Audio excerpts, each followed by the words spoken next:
Olá, sejam todos muito bem-vindos a mais um vídeo neste canal de astrologia. Eu, astróloga Tita Zapata, isso se você ainda não me conhece.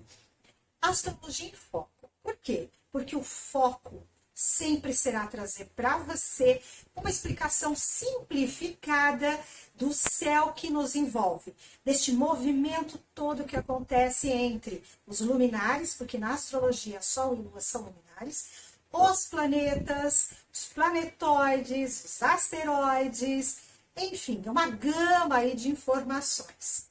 Traduzindo o astrologuês para você.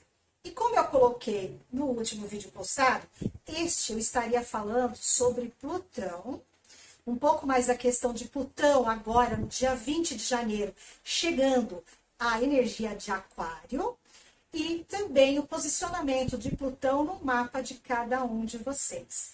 Para isso, vocês devem ter o mapa astral natal pessoal. E eu vou deixar também aqui indicado um link e vou explicar como funciona para vocês montarem pelo menos o gráfico para vocês poderem ver este posicionamento.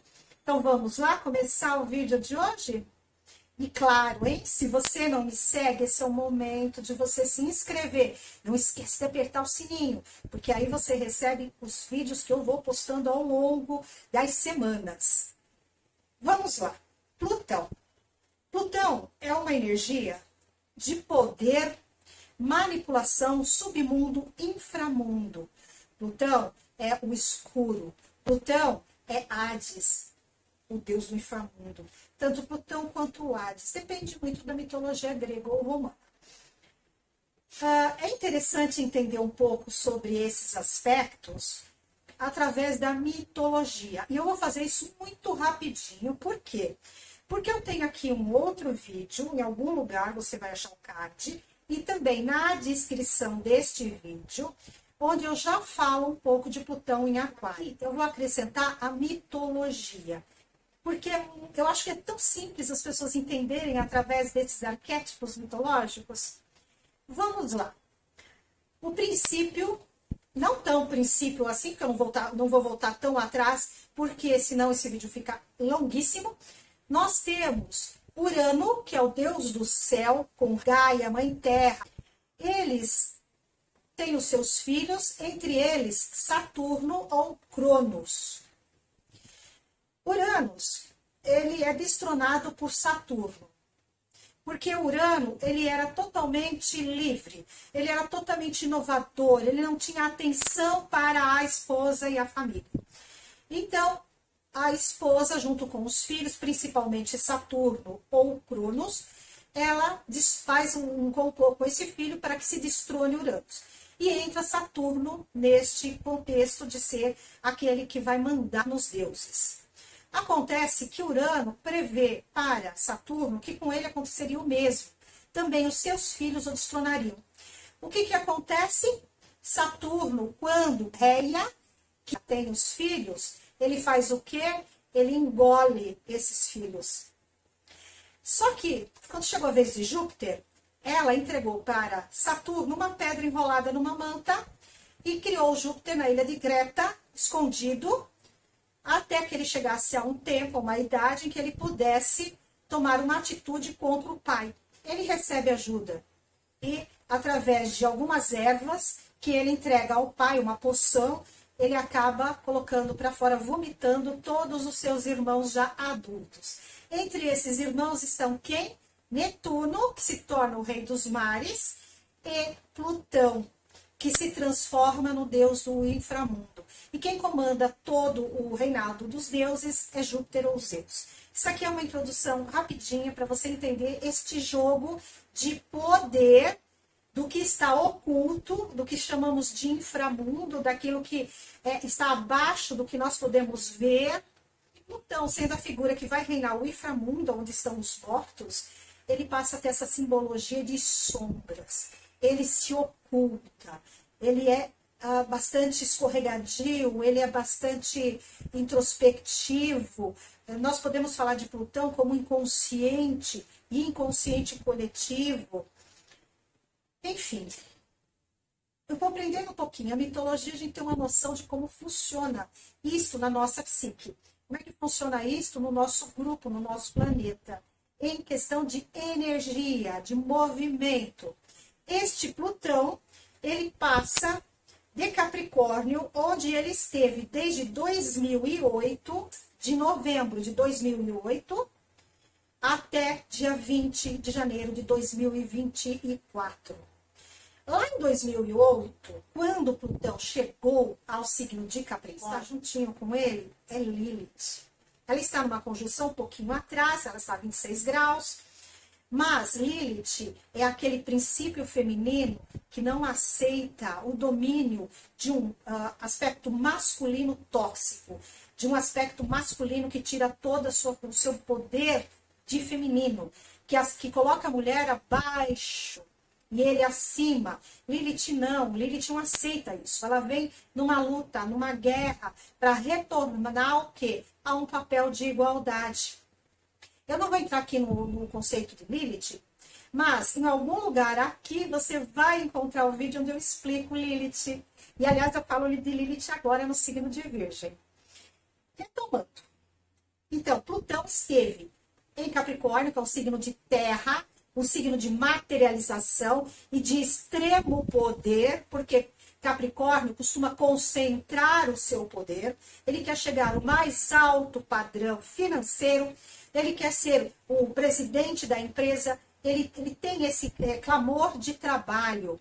É uma energia de pessoas extremamente trabalhadoras, pessoas que têm foco naquilo que querem construir, principalmente quando se fala em matéria, em coisa que se pega e que se toca e que se enxerga com os olhos físicos.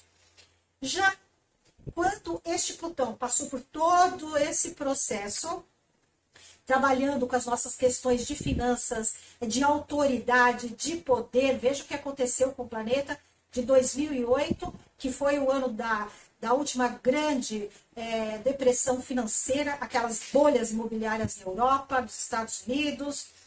E agora, neste momento em que Plutão deixa Capricórnio para chegar à energia de Urano. E quem é Urano? Urano é o coletivo. Urano fala sobre a questão social. Urano fala sobre as sociedades. Urano vem falando deste céu. Lembra que eu falei que Urano era o deus do céu, do infinito? Ele vem falando de algo novo, de inconstância, de surpresas. Urano é regente de quem? De Aquário, que é o signo onde Plutão está chegando. Aquário. Aquário fala de liberdade, igualdade e fraternidade.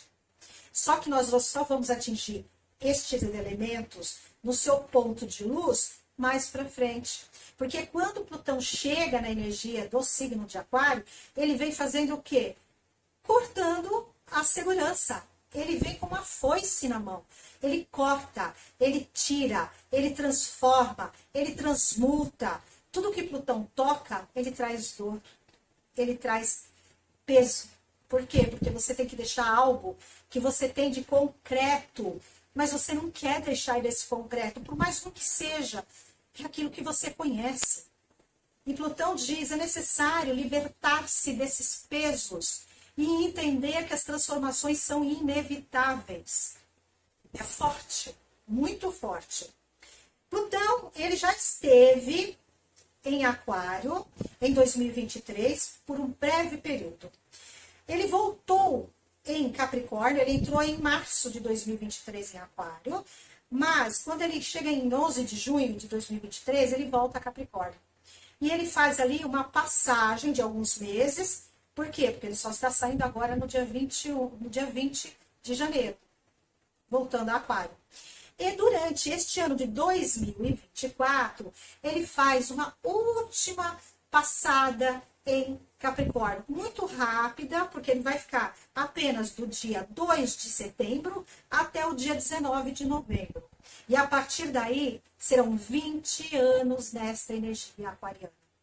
Nós já podemos dar como certa a entrada dele agora, neste período, porque essa visitinha que ele vai fazer para Capricórnio é curta. E ela apenas vai servir para fazer uma pergunta para a coletividade. O que é que vocês ainda precisam transformar? Que tipo de luta de poder vocês ainda vão ter em relação às finanças, ao que é material? As transformações agora devem ocorrer a nível coletivo, com esta presença em Aquário. Plutão, ele significa, portanto, morte e transformação, mas também regeneração. Mas pelo negativo, ressentimento. Sim. Por quê? Porque lembre-se que Plutão, ele estava dentro do ventre de Saturno, ou Cronos, ele foi libertado, mas ele escolheu a direção do inframundo. Ele não quis ficar na luz do Monte Olimpo com Zeus ou Júpiter, dependendo da mitologia. Ele não quis trabalhar com as emoções de Netuno, Poseidon, o deus dos mares.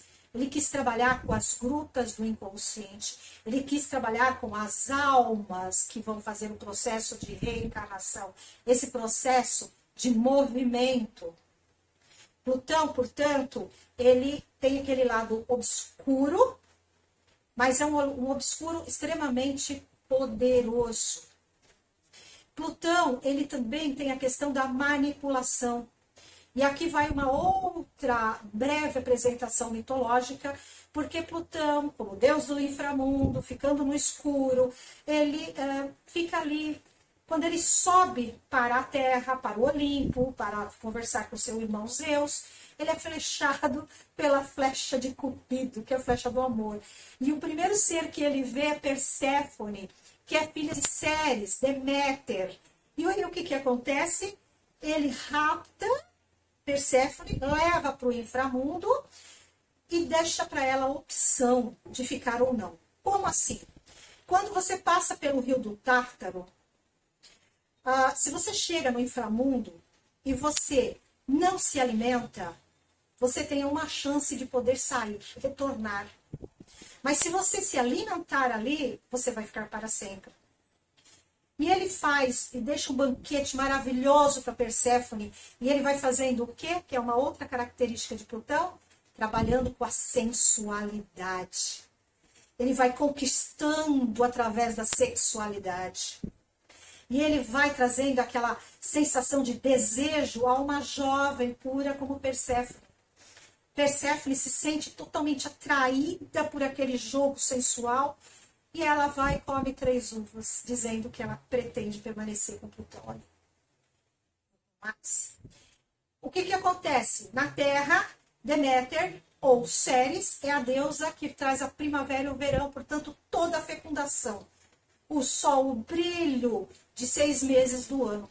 Ela começa a chorar, muito entristecida com o rapto, vai para Júpiter, pede, roga para que liberte a filha.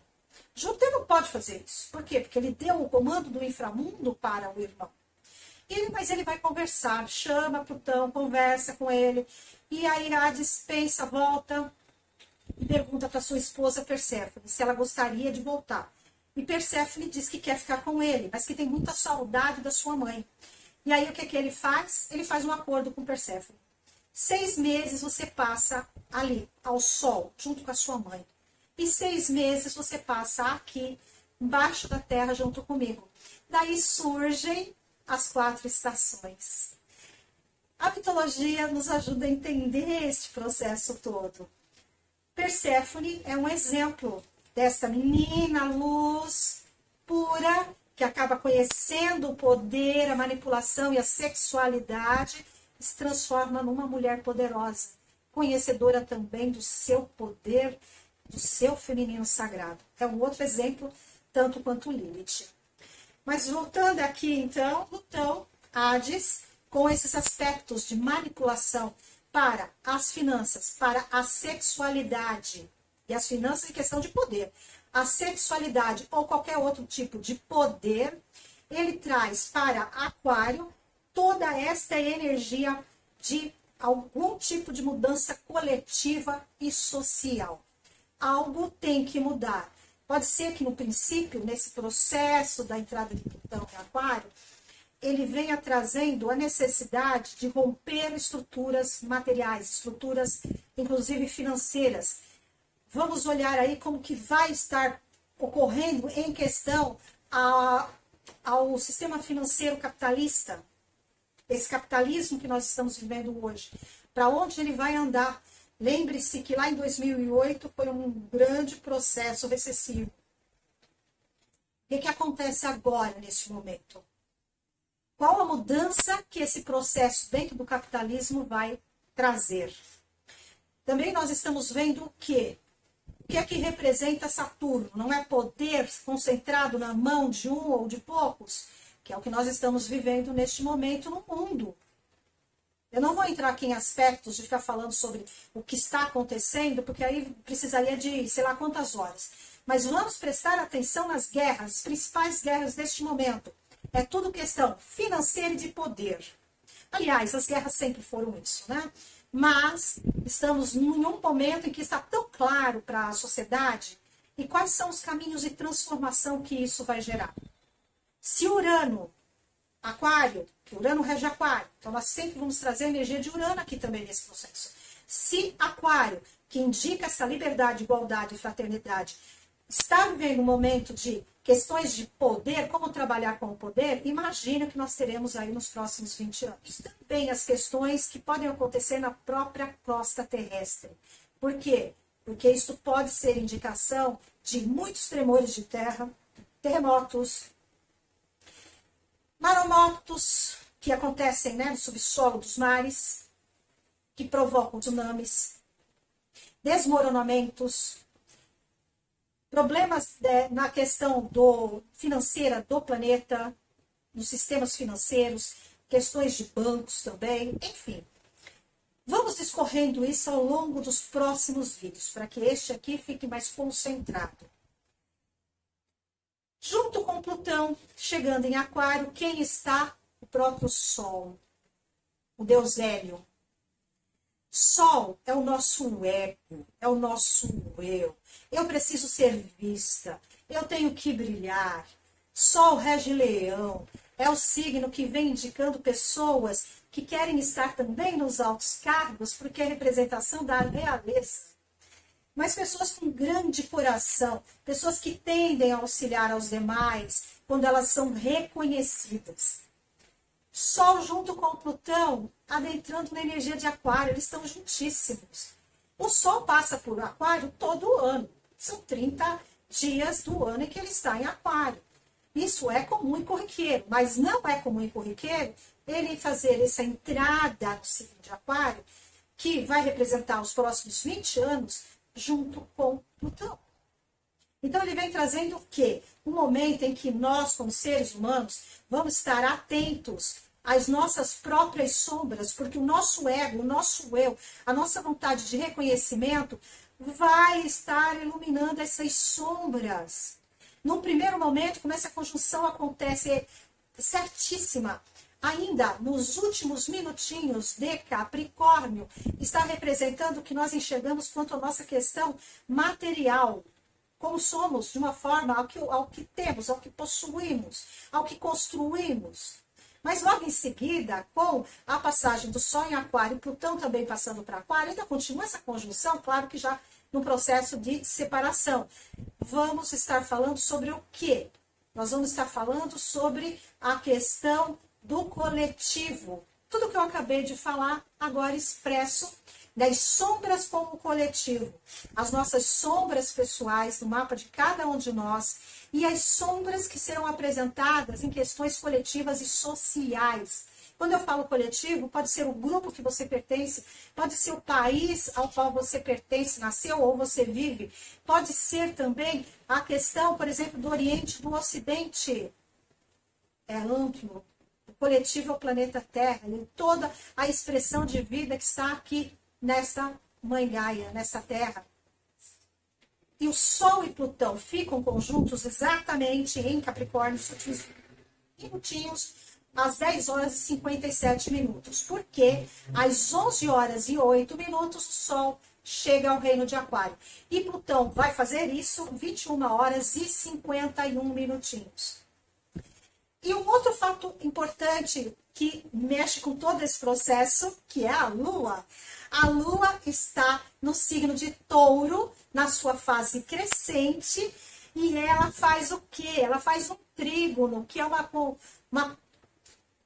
uma conexão muito positiva com o Sol e Plutão conjuntos. Esta lua crescente, ela traz o quê? Em Touro. Em primeiro momento, uma necessidade muito grande de segurança emocional e material.